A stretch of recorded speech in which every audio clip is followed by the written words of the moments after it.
Dear viewers, এটা হচ্ছে Rangunia Sheikh Rasel aviary. এখানে কেবল কার থেকে শুরু করে সবই আছে। এই যে কেবল কার, এটা মনে হয় এশিয়ার সেকেন্ড কি থার্ড, অনেক বড়। এই যে পাহাড়ের উপর দিয়ে চলে যায়।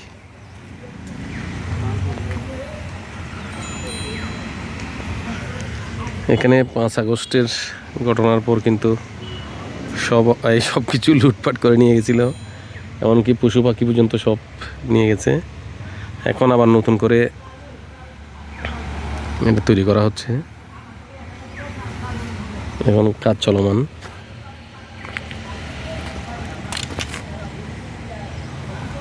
সুন্দর,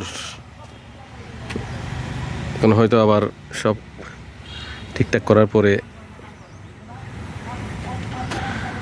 হবে আর কি, আবার চালু হবে।